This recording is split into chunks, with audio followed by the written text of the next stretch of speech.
This is Work University, episode 42. This is Work University, and I'm Annalisa Felix. This is where I interview people from various employment backgrounds and get the inside scoop on what their job is really like. If you're just getting into the workforce, or if you're curious about getting into something new, listen up. Today I am speaking with Shannon, and Shannon is a waste engineering consultant. Welcome, Shannon. Hi, thank you, Annalisa. Can you please tell me what you do in your day-to-day as a waste engineering consultant?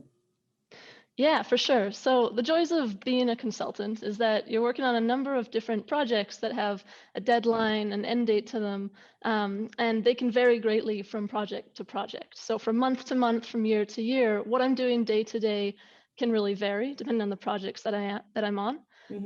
For example, on one project, I may be in the field for 2 weeks, 1 week at a time, 3 weeks at a time, perhaps taking air or water quality samples at a landfill, for example, taking measurements of landfill gas, walking through a facility with a client to better understand their problem that my team is trying to find a solution for. Sometimes supervising construction of a waste to energy facility or project that my team spent the previous 6 months designing.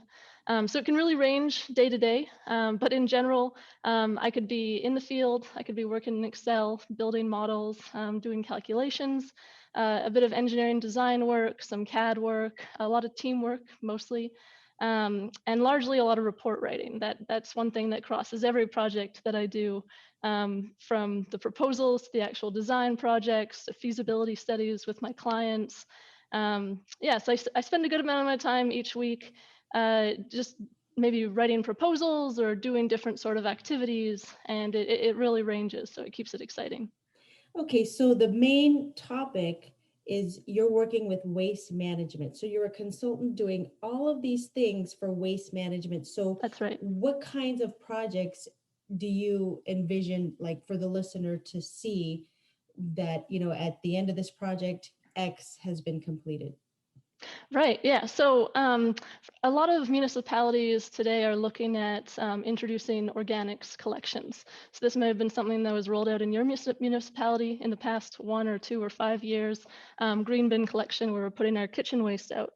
And these municipalities need something to do with that. They could compost it, they could put it in an anaerobic digestion facility, so they could produce energy from that waste, from the biogas that is produced as that organic waste breaks down.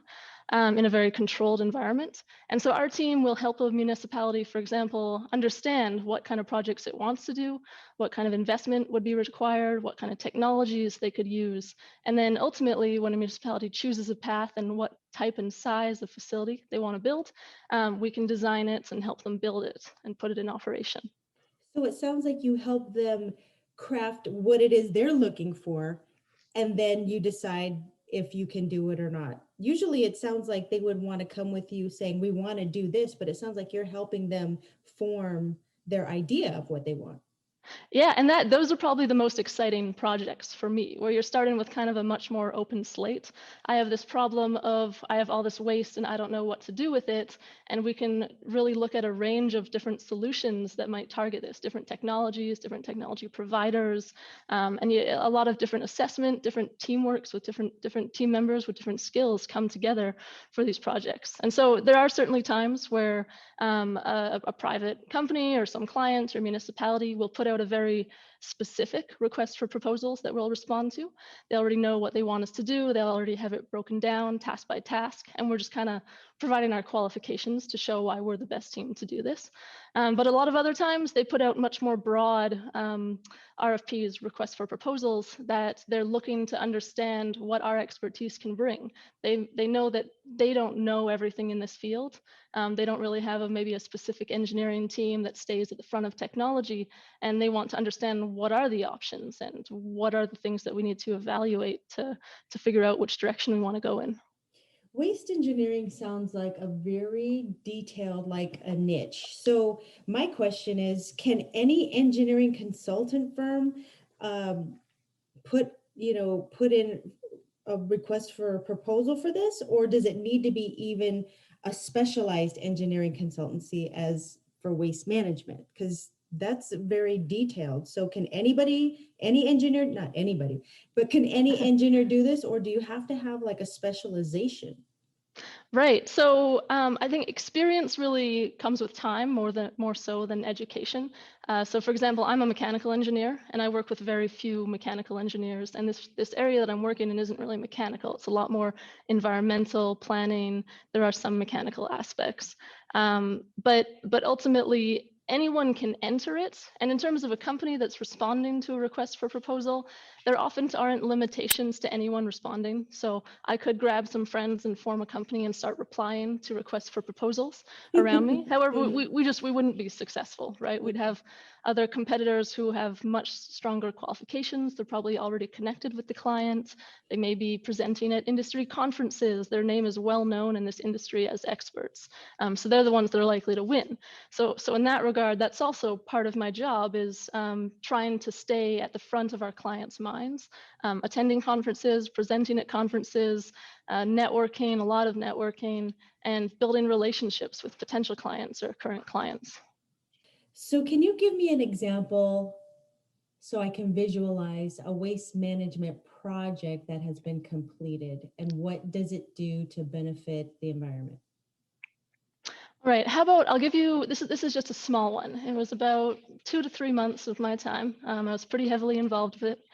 This was for a major municipality in Canada. And what they were looking to understand was the greenhouse gas emissions benefits that can come from different waste management activities. And so our team formed a proposal for this. We responded, we won the contract.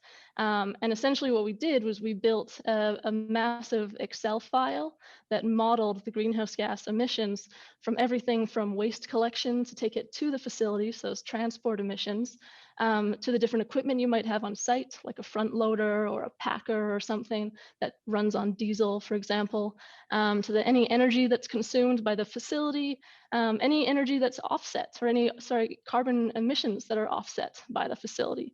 So a waste to energy facility, for example, can produce biogas, which can be turned into renewable natural gas, which is very equivalent to fossil fuel-based natural gas and used as such, but obviously much lower emissions, carbon intensity from it. Or you can use the biogas that comes from waste management activities to produce electricity, and that's considered renewable electricity because the waste that it comes from is considered renewable. And so those kind of projects would offset emissions. And so you build that all into your calculation model. And ultimately, it ended up being quite a large model that the municipality could play with, different options for where they're going to send their black bin garbage waste, what they're going to do with their blue bin recyclables, how they're going to process it and separate it and sell it, and what they're going to do with their green bin kitchen waste and yard waste. And ultimately, that model let them have the freedom to kind of play with the different options and the different technologies that you could do under each option, and then evaluate at the end, okay, what are the greenhouse gas emissions and offsets that could come from this facility? Will it produce energy? And if so, how much? And they could, of course, plug this information into financial models, and it helps them make the decision of where they're going to go, where they're going to invest their money in. Wow. And it was a cool project. It was short, but Yeah. I loved that project. Yeah. That's great. Thank you for that. Now, to take all of that and move in a different direction, what kind of schooling did you have to take to become an engineer, and what was your path? Yeah, for sure. So when I was in high school, I had no idea what an engineer was, and I didn't know what I wanted to do. I was really good at math and physics, so a teacher, and I thank him to this day, encouraged me to go into engineering. When I started university, I still had no idea what engineering was or what exactly I wanted to do. But one thing that I did a lot of was that I networked. I went to a lot of student conferences, alumni events, engineering society events, and I met these two mentors that really taught me about consulting. So they were alumni from this university that came back to these events, and they introduced me to the world of consulting. They both worked for different firms, competitors actually. And I just got to understand the idea behind it, but ultimately decided that I wasn't ready for the industry yet to go to work. I wasn't ready to be an adult after graduating that time. So I ended up doing my master's degree. And at the end of that, or halfway through, I should say, I got hired part-time by one of the firms of these mentors. So it was a job that I completely got through networking. Um, And I grew in that first year that I was working there to really love this industry, to see, I never envisioned myself in waste management is what I'm trying to say. Mhm. And I'm not sure a lot of people do. I have met some of my colleagues, some people that we've hired that have gone from high school wanting to be in waste management. But that wasn't my path. And it was only once I started working in it that I learned or kind of realized how passionate I was for this industry. I mean, it's one of the world's major problems of today is what we do with our waste, and developing solutions for that and tackling that environmental challenge. I've really found a lot of passion in it. And so ultimately, to answer your question, is that you could come from a variety of different paths. I work with other engineers, I work with planners, I work with scientists, I work with communications majors. And consulting kind of welcomes everyone. There's a lot of different roles on a project team that you could have. And so it's kind of something where if you're passionate for it, it's a good route to go, because you get to work on so many exciting projects, and you really get to pursue the type of projects that you want to work on as well. Shannon, you brought up a lot here that I do want to bring up. One of them is mentoring. Another one is alumni and utilizing your alumni who do want to mentor and answer questions, not only to help you maybe further along the path or maybe help you understand that maybe that's not the way I want to go. But after learning all of this, because I think it is still happening where we don't really know what engineer, it's kind of like this word and but it seems a little scary because there's so much behind it. So after all of your education and from your experience in work, what is your definition of engineering for those who maybe don't yet know what it is? That's a great question. I would say an engineer is a problem solver. And you use skills that you learn from math and science to solve these problems. A lot of jurisdictions have engineering being a regulated profession, so you have to pass a certain number of tests, or you have to have a certain type of degree and a certain amount of work experience. But ultimately, what it comes down through is once you get through all that, you're solving problems. I love it. Thank you for that. You're welcome. Now, in your experience, what bumps in the road can you tell me about, or what challenges have you faced that maybe you can offer some advice for somebody coming up behind you? Yeah. So I think one of them, particularly in the world of consulting, is that you can certainly go through a lot of ups and downs in terms of successes of being busy, having a lot of projects to work on, making a lot of money for the company, and kind of downs where you're sending out a lot of proposals, you're spending a lot of your time trying to find work, but you're submitting proposals and you're getting them back and you're not winning that project. And I mean, this year in particularly, 2020, with the coronavirus and all that, we had a lot of our clients start to hold back funds with all the uncertainty of where the market was going. They weren't investing in projects so much, and we rely on our clients investing in projects. So when they're not, we're not busy, and we do at times either have to lay people off, temporary layoffs, or go on reduced work weeks because we just don't have enough work. So in that sense, it can certainly be a career with a bit more uncertainty, and there can be those ups and downs depending on the market, depending on how much effort you put into winning work and to getting projects for your team to work on. One thing comes to mind is any of the students in junior high, high school that are interested in STEM or math and physics who don't really know where to take this. Where do you suggest they focus any efforts for their curiosities? Wow, that's an awesome question. In terms of like what industry or what area, whatever you're passionate about. I mean, whatever you're passionate about is what you're gonna be best at. There's no better motivation to work hard and excel at your career than to really care about what you're working on. In terms of like what to do for undergrad, what degree to pursue, what kind of path to pursue to work in that industry. I'm obviously very biased as an engineer. I do think engineering opens up a lot of doors. So I have a lot of friends that I went to university with who are no longer working in engineering. They graduated with that degree and now they started their own business. They went into entrepreneurship. Some of them one became a photographer, one works at a ski hill in Norway. You can become anything you want. A certain degree certainly doesn't lock you into anything. But I do find that having an engineer degree is just there's a lot of job prospects. So it opens up a lot of doors and opportunities for you. All right, Shannon, now let's talk about cash money.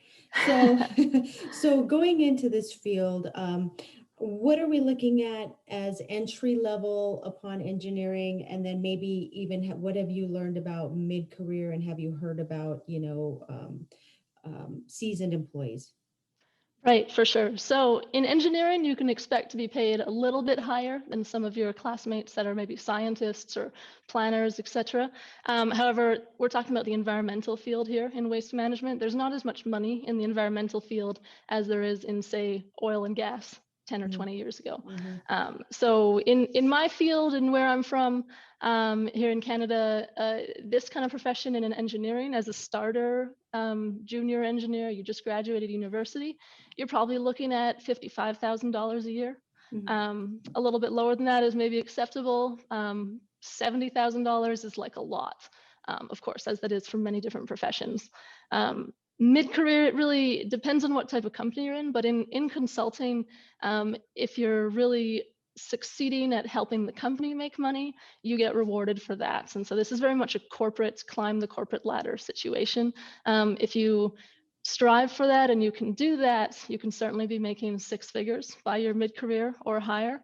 If you're comfortable where you're at, you like the positions the kind of work that you're working on, and you don't want to climb that corporate ladder, but you want to become a technical expert in something and be someone that teams are calling on because you're an expert in this subject, you can still make a lot of money that way as you advance through your years and kind of become that senior expert that your company charges your clients a lot more money for. There's a really wide range, I would say. There's definitely people in my company who are lifetimers, 30 plus years at the company, and they must be making 200,000 plus a year for sure.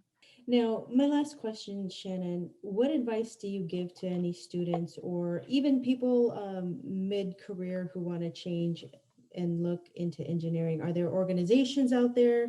Any advice you want to give? Please let us know. Definitely look up the universities and see what resources they have. There's a lot of groups at the university who will try and support that I've found, at least, especially if you are interested in a certain industry, especially in the environmental sector. Shannon, I want to thank you for spending time and telling me about your profession, and it is very interesting. Waste management for sure is a field that is not going away. Thank you for your experience. You're very welcome. Thanks for having me. Hey, thanks for listening. If you found this valuable, email me and let me know at hello@workuniversity.org. Or if you want to know about a particular job, let me know and I'll create an episode for you.